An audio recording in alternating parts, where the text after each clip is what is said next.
5 چیزوں کا علم اللہ کے سوا کسی کو نہیں. 5 چیزوں کا علم اللہ کے سوا کسی کو نہیں. ان اللہ عنده علم الساعہ، قیامت کب قائم ہوگی؟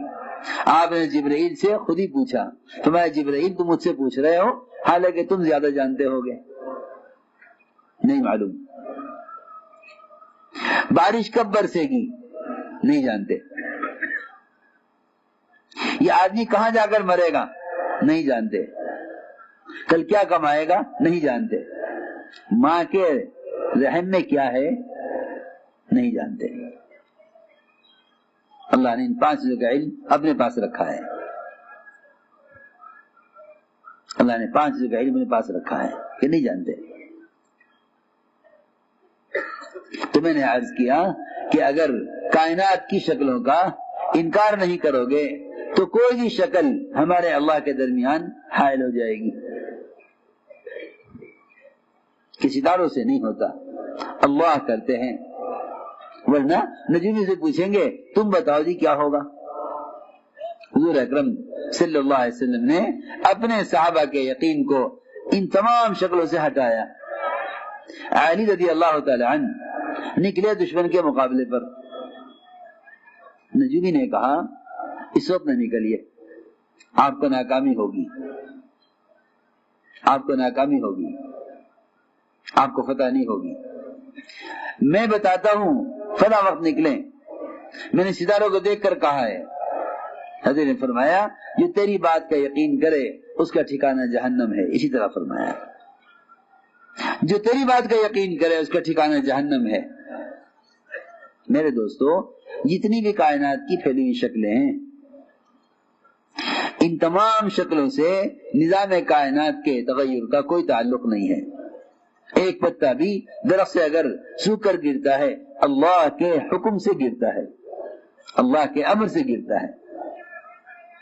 لا الہ الا اللہ میں جتنا بھی اللہ کا غیر ہے، سارے ملائکہ، سارے زمین و آسمان، سارے شیاطین و جنات، جتنا بھی اللہ کا غیر ہے اس سب کی نفی ہے، اس سب کی نفی ہے، اس سب کی نفی ہے.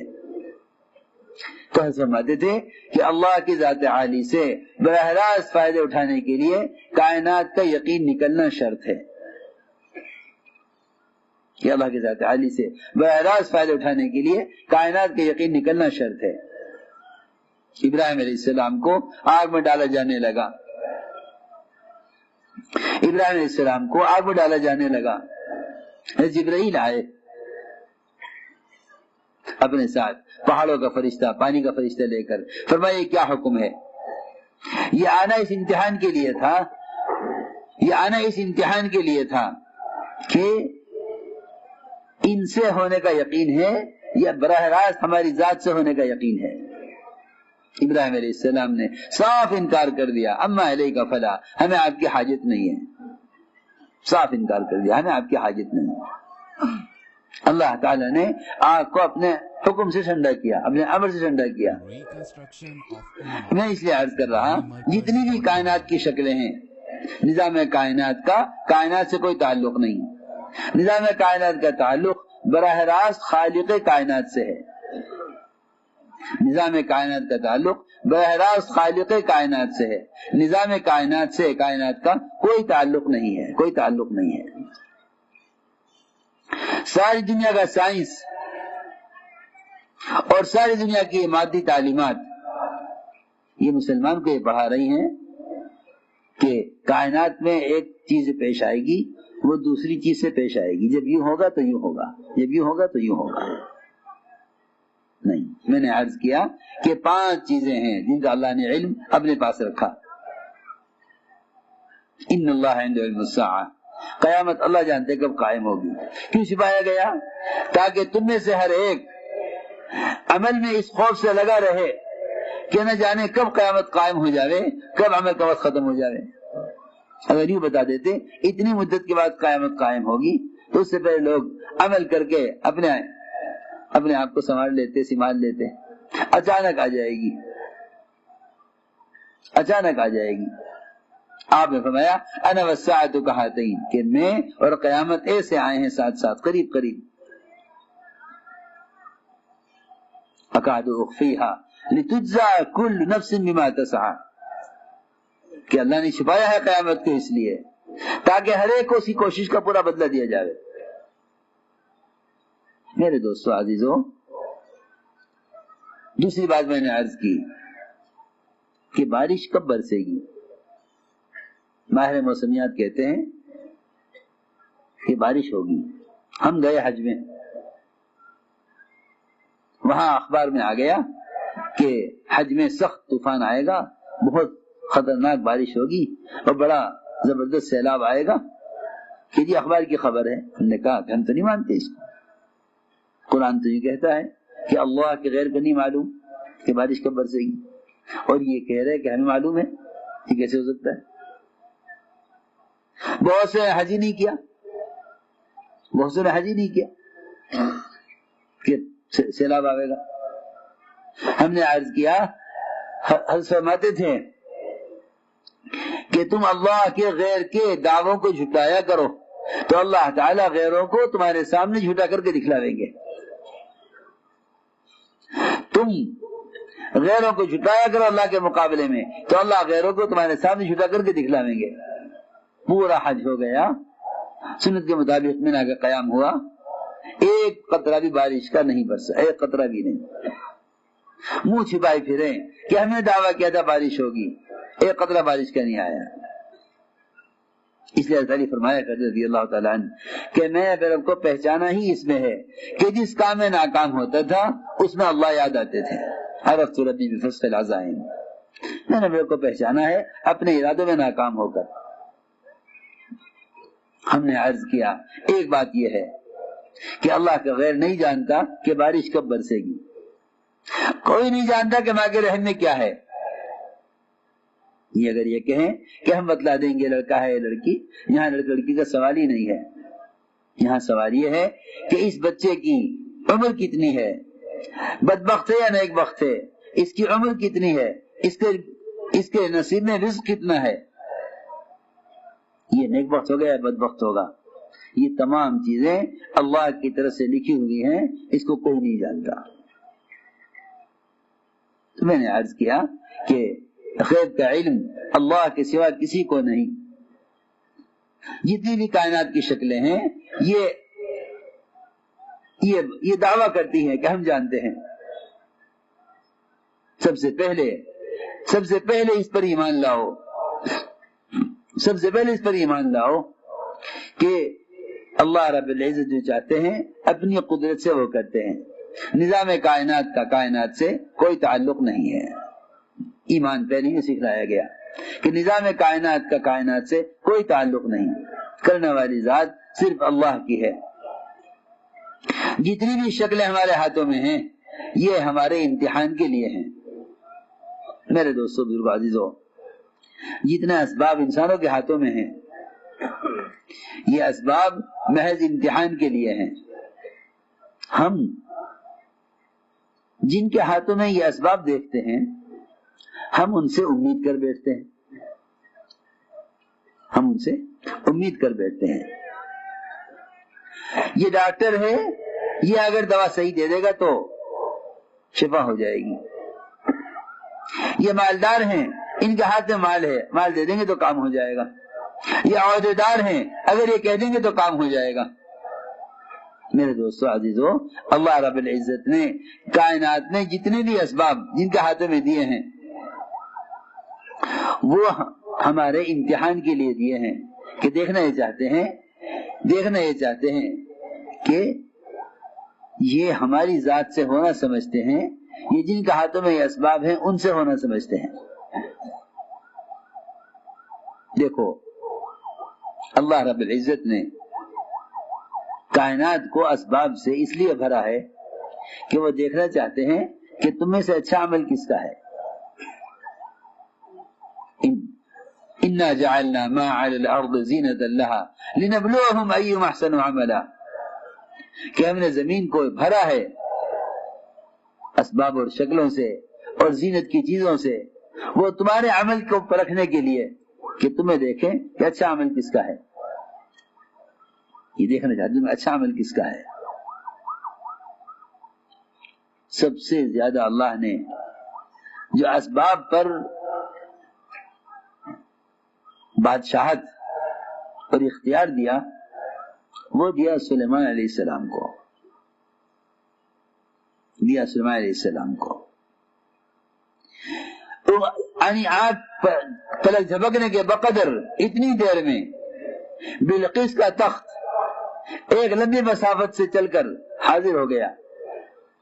اس پر بھی یہ فرمایا ھذا من فضل ربی لیبلونی، میرے رب کا فضل ہے مگر میری آزمائش کے لیے ہے، اللہ کا فضل ہے مگر آزمائش کے لیے ہے، کارخانہ اللہ کے فضل سے ہے، آزمائش کے لیے ہے، دکان اللہ کا فضل ہے، آزمائش کے لیے ہے۔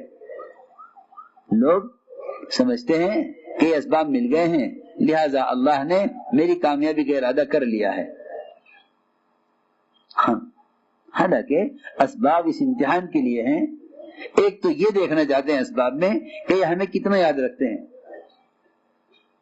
ایک تو یہ دیکھنا چاہتے ہیں اسباب میں کہ ہمیں کتنا یاد رکھتے ہیں، ایک اللہ تعالی اسباب میں دیکھنا چاہتے ہیں کہ یہ نتائج اور نفع کو ان اسباب سے جوڑتے ہیں یا ہماری ذات سے جوڑتے ہیں۔ اللہ کی شان، اللہ تعالی نے سلیمان علیہ السلام کو ایسا تسلط دیا کائنات کی شکلوں پر، جنات، شیاطین، پرندے، درندے، ہوا، دریا، سب تابع، سب تابع۔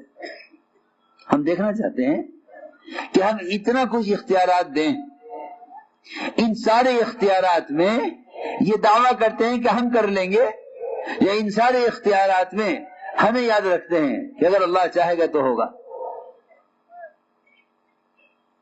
اللہ کی شان، اللہ نے آزمایا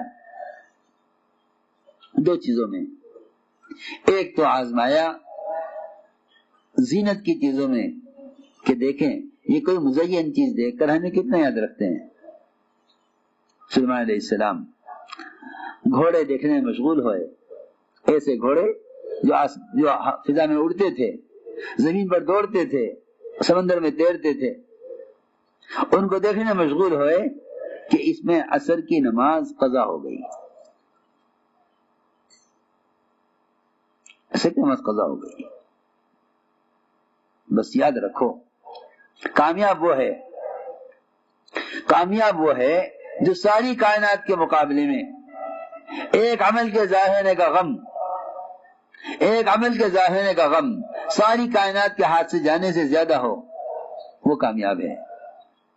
اور جس کو ساری کائنات کے ہاتھ سے نکل جانے میں کے مقابلے میں ساری کائنات کے ایک نماز کے ضائع ہو جانا، ساری کائنات کے مقابلے میں اس کو اگر نماز کے ضائع کا غم نہ ہو یہ ناکام ہے۔ ساری کائنات جس کو دے دی جاوے ایک نماز کے مقابلے میں تو یہ ناکام ہے، اور ساری کائنات چھین لی جاوے اس سے ایک نماز کے مقابلے میں تو یہ کامیاب ہے۔ اللہ نے آزمایا انہیں اتنا غم اپنی نماز کے ضائع ہونے کا کہ وہ گھوڑے جو اللہ تعالی نے خاص طور پر انتہائی مزین تیار کیے تھے سب کاٹ ڈالے، سب کاٹ ڈالے۔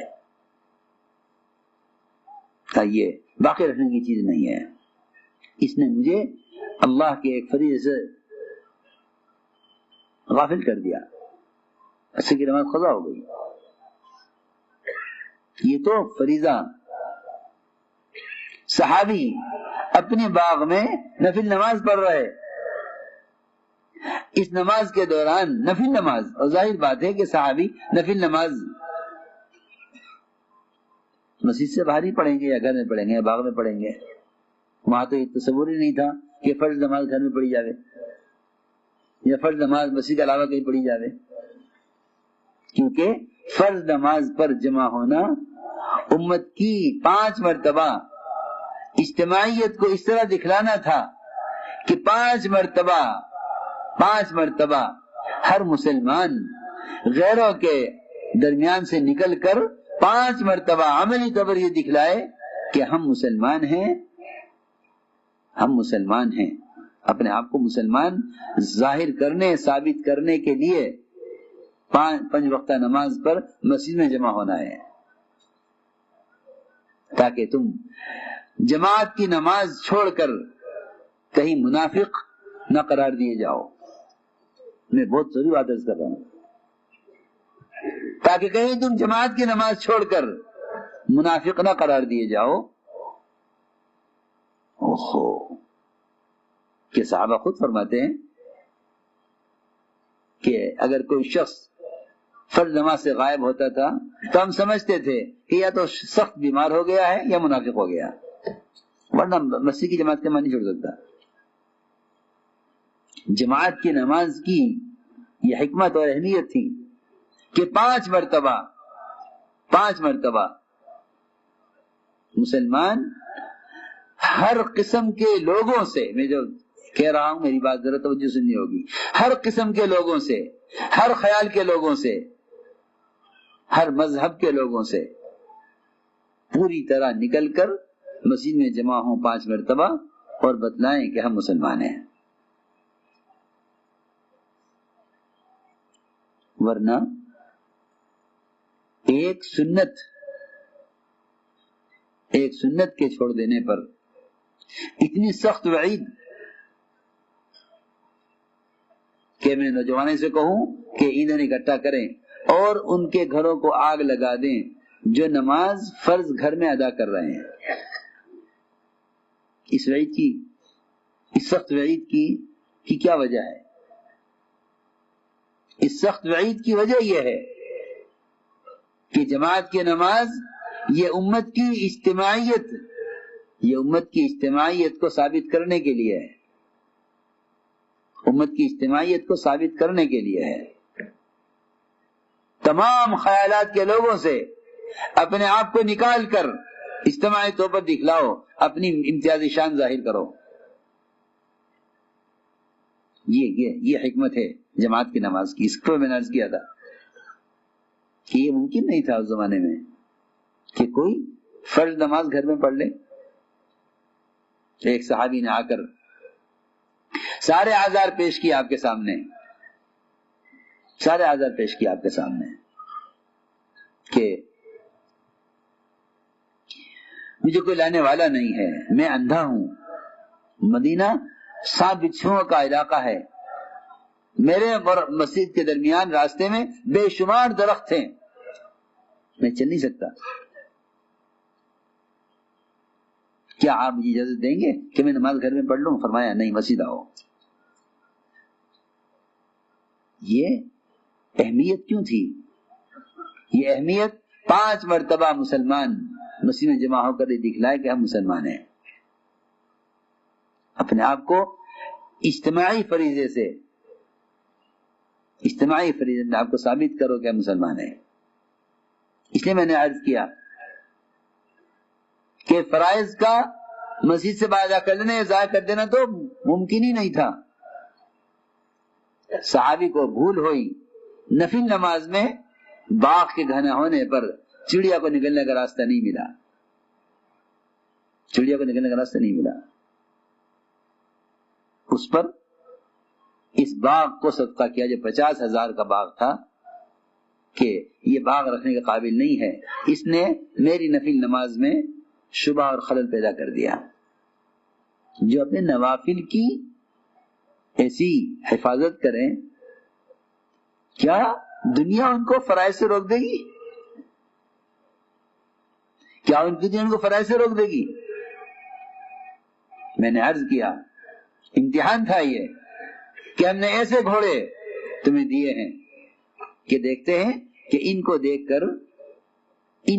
کر بنے ہوئے سے متاثر ہوتے ہو یا بنانے والے سے متاثر ہوتے ہو۔ ہماری ساری بے دینی اور غفلت کا بنیادی سبب یہ ہے کہ ہمارا تاثر بنے ہوئے سے ہے، بنانے والے سے نہیں ہے۔ اگر بنانے والے کا تاثر ہے تو وہ یاد رہے گا، اور اگر بنے ہوئے کا تاثر ہے، یہ امریکہ نے بنایا، یہ جاپان نے بنایا، اس نے بنایا، جس بنے ہوئے کی نسبت جس بنانے والے کی طرف کر رہے ہو، اسی کا تاثر اللہ کی اطاعت سے روکے ہوئے ہے۔ اصل بات یہ ہے.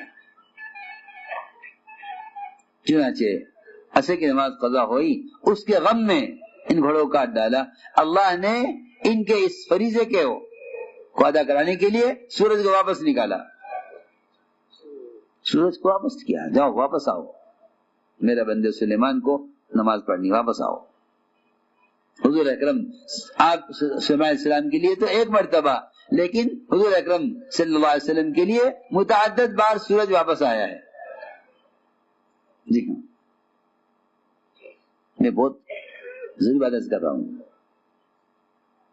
کہ جو حکم کو اصل سمجھتے ہیں، مولانا صاحب فرماتے تھے اگر یہ امت اجتماعی طور پر دعوت اور عبادت کو اس طرح جمع کر لے جیسے ان کی جمع کرنے کا حق ہے، تو اللہ تعالیٰ آج بھی ان کے لیے کائنات کے نظام کو ایسے مسخر کریں گے جیسے صحابہ کے لیے کیا ہے، انبیاء کے لیے کیا ہے. ایسا کہ ملفوظات میں ہے کہ یہ کام دعوت اللہ کا یہ تسخیر کائنات کا نسخہ ہے کہ نظام کائنات مسخر ہو جائے گا اس سے. جی ہاں، تسخیر عالم کا نسخہ ہے. کیوں؟ کہ تم ہمارے بن کر رہو تو ہم نظام کائنات کو تمہارے تابع کریں گے. یوشع بن نون دشمن کے مقابلے پر، اے اللہ ادھر عصر کی نماز ہے اور ادھر دشمن مقابلے پر ہے، ان سے مقابلہ کرتے ہیں تو عصر قضا ہوتی ہے، عصر پڑھتے ہیں دشمن کا خوف ہے. اے اللہ ہم مامور ہیں، تیرے کام میں لگے ہوئے ہیں، اور یہ سورج بھی مامور ہے، یہ بھی تیرے حکم کا پابند ہے. فرق یہ ہے کہ ہم تیرے کام میں لگے ہوئے ہیں، یہ ہمارے لیے بنایا گیا ہے. تو جب ہم تیرے لیے ہیں اور یہ ہمارے لیے ہے تو یہ اپنی مرضی سے کیسے چل سکتا ہے؟ ہاں،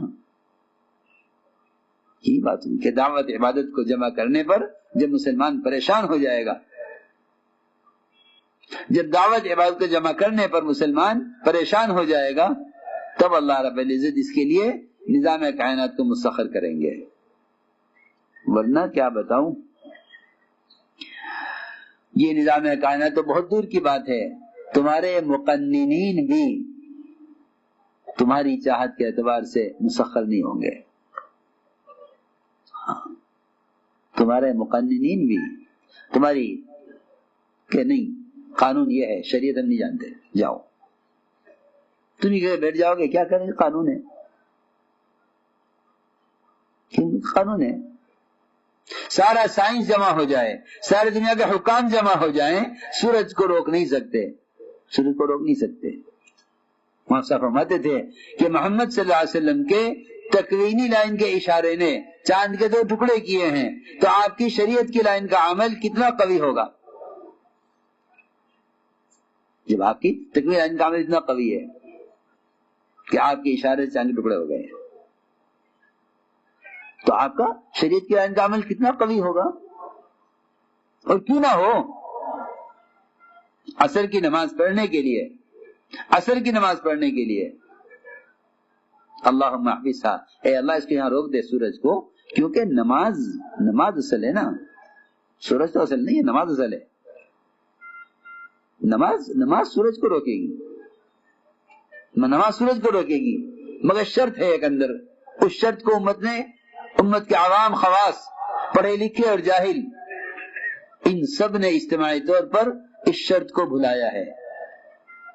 نماز ذریعہ ہے سورج کو روکنے کا، مگر اندر ایک شرط ہے، بشرط یہ کہ اس نماز کے لیے سورج کو روکا جا رہا ہو دعوت کے تقاضے پر. یہ ہے سمجھنے کی بات،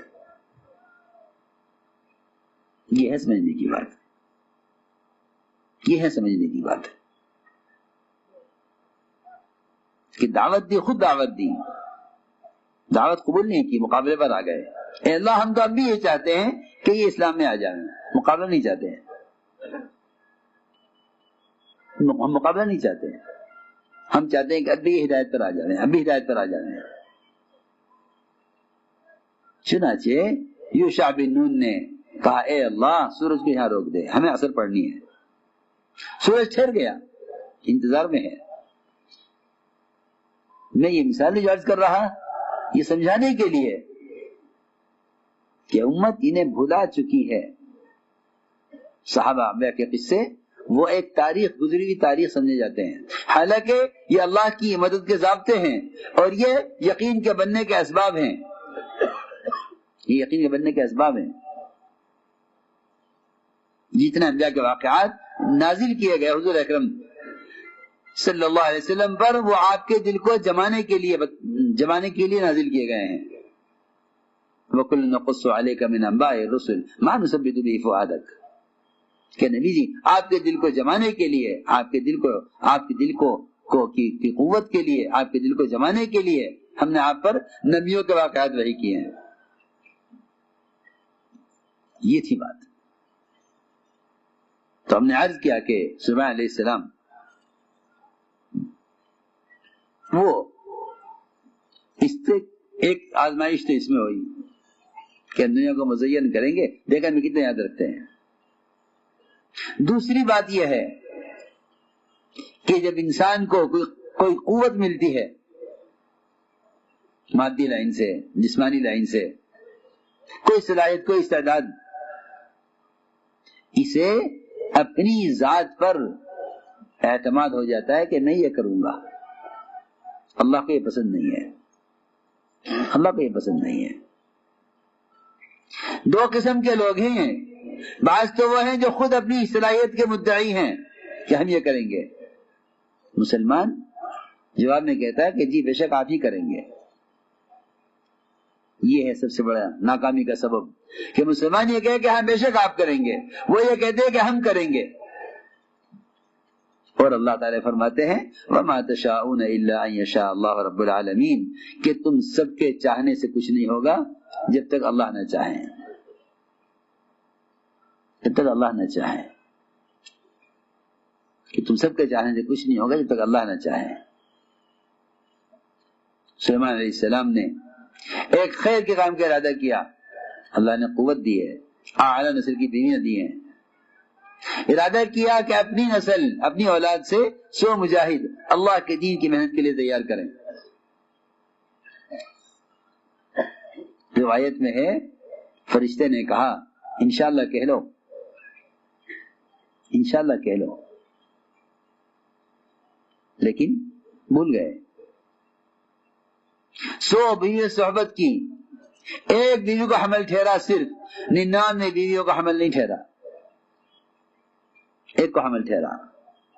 اس خیر کے ارادے میں، اللہ کے راستے کے مجاہد تیار کرنے میں، اس خیر کے ارادے میں، ہمارے ارادے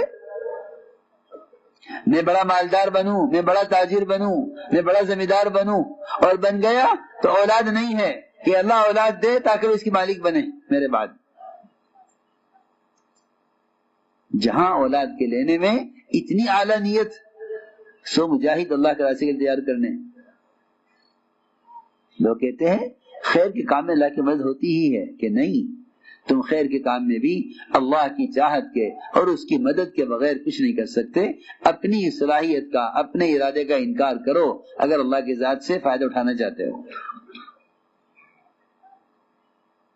چنانچہ یہی ہوا کہ وہ ایک حمل ٹھہرا تھا، وہ بھی ضائع ہو گیا، دائیں لگے کرسی پر ڈالا کہ جی یہ ہوا ہے ایک عورت سے، باقی کو حمل نہیں ٹھہرا۔ سمجھ گئے؟ آپ نے فرمایا کہ اگر میرے بھائی سلیمان انشاءاللہ کہہ لیتے تو ساری عورتوں سے جوان، ساری عورتوں سے یہ بیٹے پیدا ہوتے، ساری عورتوں سے بیٹے پیدا ہوتے، 100 مجاہد اپنی اولاد میں سے ہوتے۔ میں نے عرض کیا کہ 2 قسم کے اسباب ہیں دنیا میں، ایک اسباب زینت ہیں اور ایک اسباب معاش ہیں۔ 2 قسم کے اسباب ہیں، اسباب معاش، اسباب زینت۔ دونوں میں مسلمان کے عمل کا امتحان ہے، کہ دونوں میں انسان کے عمل کا امتحان ہے۔ اس لیے فرمایا کہ اس کی دعوت دو کہ کرنے والی ذات صرف اللہ کی ہے، کرنے والی ذات صرف اللہ کی ہے، اور کرتے ہیں۔ اور پھر دوسری بات یہ ہے کہ ان کے کرنے کے جو ضابطے ہیں وہ ضابطے کائنات کے نقشے نہیں ہیں، اللہ کے کرنے کے ضابطے کائنات کے نقشے نہیں ہیں، اللہ کے کرنے کے ضابطے اس کے احکام ہیں، اللہ کے کرنے کے ضابطے اس کے احکام ہیں، کائنات ضابطہ نہیں ہے، کائنات ضابطہ نہیں ہے، احکام ضابطہ ہیں، کائنات ضابطہ نہیں ہے۔ اس لیے کائنات میں بہت تبدیلیاں ہیں، کائنات میں بہت تبدیلیاں ہیں، ضابطے میں کوئی تبدیلی نہیں ہے۔ لا تبدیل لخلق اللہ ذالک الدین القیم، کہ اللہ کے ضابطے میں کوئی تبدیلی نہیں، یہ ہے اللہ کا دین، لیکن اکثر لوگ اس کو نہیں جانتے۔ اللہ کے ضابطے میں کوئی تبدیلی نہیں ہے، وہ یہ دین ہے۔ اور کائنات میں بہت تبدیلیاں ہیں، آپ دیکھیں گے زمینیں ہیں غلہ نہیں ہے، دکانیں ہیں آمدنی نہیں ہے، ہتھیار ہیں حفاظت نہیں ہے، عورتیں ہیں اولاد نہیں ہے، دوائیں ہیں شفا نہیں، آپ سارا نظام اٹھا کے دیکھ لو۔ کہ سمجھایا گیا تھا کہ ہم نے تمہیں جو اسباب دیے ہیں، ہم نے تمہارے امتحان کے لیے دیے ہیں، کہ تم ہمیں اس میں کتنا یاد رکھتے ہو۔ اس لیے میرے دوستو عزیزو،